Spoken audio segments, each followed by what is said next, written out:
Hey, comic book fans, welcome back to Comic Book Corner 2.0. And guys, of course, you're with me, Mike Spider Slayer.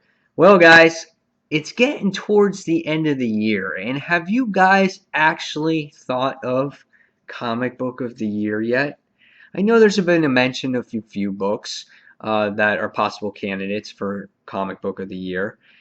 So, what I'm putting together is you guys watch the countdown every week, right?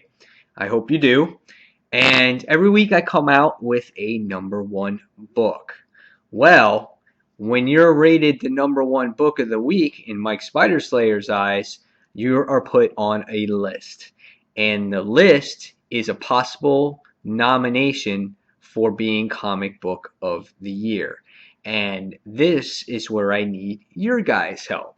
What I'm going to do is I'm going to come up with a group of six books each week that came from the countdown within random, and I'm going to show you the book, and you folks are going to, well, what I want you guys to do is vote on your favorite book out of those six books, and they'll be put in a group. Whoever gets the number one nod out of those six books will be on the nomination for Comic Book of the Year. Now, if that book in the group goes into second place, they will be put in a what is called a wild card round. So you'll have all the wild card rounds go into one final pile to try to make their nomination in the Comic Book of the Year. So again, vote when I show the books. You have about a week, and after the week, then it'll be put on the list, and I'll reveal it to you before I start the new group of books. So I hope you guys understand. If you have any questions, you can just leave me the message in the comments below.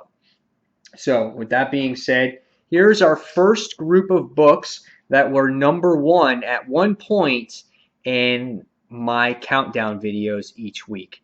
So the possible books to be nominated for Comic of the Year, or to be in the nominations, is first off is Justice League of America, issue number 7. This is a fairly new book. If you guys remember this book, this obviously has a tie-in to the Trinity War. It was part 4 of 6. This is when we showed Lex Luthor having a whole bunch of his people fired, and Pandora comes in to have him try to hold the box. And if you remembered correctly, this is when Wonder Woman actually got control of Pandora's box. This was a fun issue to read. This was obviously my number one book for 1 week or whatever. But this was an excellent read, again, written by Jeff Johns. So if you guys want to reread it, or if you remember the story, again, vote for it to be possibly nominated for Book of the Year. So that's Justice League of America, issue number 7. Next is East of West, issue number 1. This was number 1 on a countdown video a while ago. If you guys remember this book, this is written by Jonathan Hickman. This is a story of the Four Deadly Sins, if I remember correctly. This was a very creative book by Jonathan Hickman. Very similar to what he does right now in Infinity. So if you like Hickman, you might like this book. It's like almost identical when you see it. I remember when I read this first issue, I was totally blown away. And this made my number one pick of the week for whichever week that it was. And here it is right here. Here's the end. This was a great issue. I'm trying to remember where it was on the list. Let's see if I can remember. Not sure.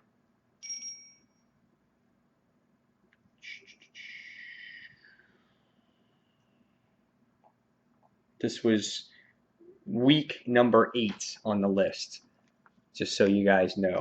So if you want this to be nominated to be Comic Book of the Year, please put your votes in now. Next on the list is Batman and Red Hood, or Batman and Robin, issue number 20. Now, this was number 1 on my list on week number 14 or episode number 14. If you guys want to check out that review on the countdown, you're more than happy to check it out or reread the actual issue.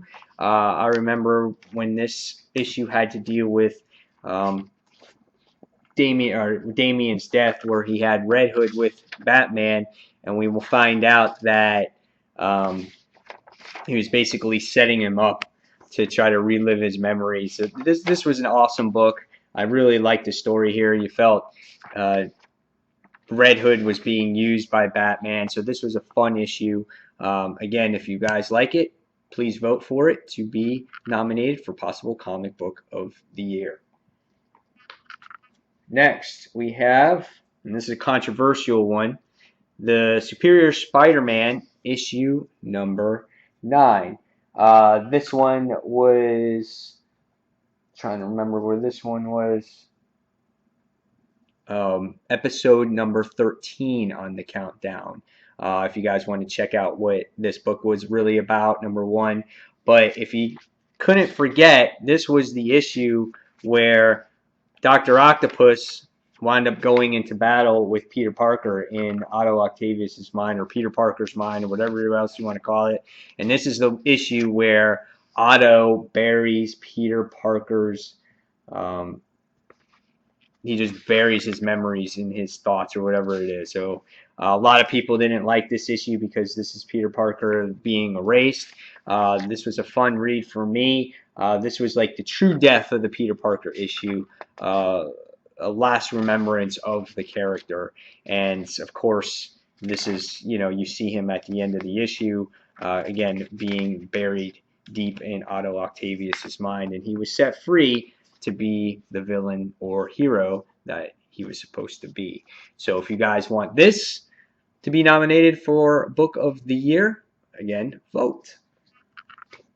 Next, we have Superior Foes of Spider-Man issue number 1. This was my pick of the week on week number 21 or episode number 21. There's actually 2 21s in there, so it's one of those two. This was, again, my pick of the week. This book was different. It's fresh. It brings you into the element of the supervillain, and it really gets you to know Boomerang and his Sinister Six, or 5 if you want to call it. This has lots of humor. It's a fun book to read. I suggest a lot of you guys go out and buy this. Again, it's fun, and I think it's worth maybe being possibly number 1 comic or being nominated for number 1 comic. So if you want this one to be your nominated for number 1, vote again. And last but not least, in this group of comics, remember there's going to be about 6 or 7 groups, I'm not exactly sure, but with 6 books each. The next one is going to be Green Arrow, issue number 19, and this one was in episode number 9 of the countdown, if you want to check out that review. Again, this was when DC did their gatefold covers. This is when the new creative team started taking over Green Arrow, really changed the art style to this book, really made it, Jeff Lemire really made it into an issue that was unforgettable. Always, great artwork that's provided here for Green Arrow recently, and you get to see the battle between I can't remember the guy's name. It's so funny how you forget certain comics, but you get to see the daughter of him, and it was just such a great issue.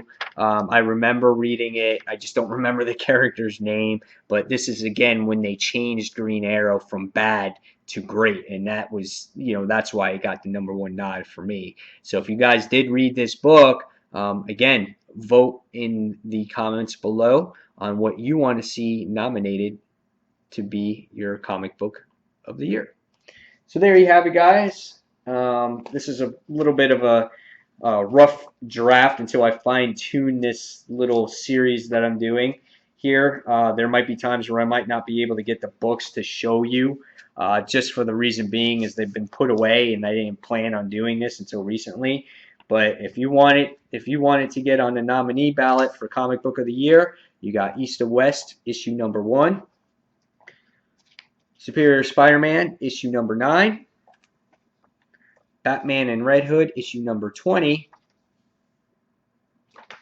Justice League of America issue number 7, tying the Trinity War, Green Arrow issue number 19, and Superior Foes of Spider-Man issue number 1. So guys, again, vote, and next week I'll be back with you with the results of who will be nominated in this group for Comic Book of the Year, and then a new group of comics will be presented.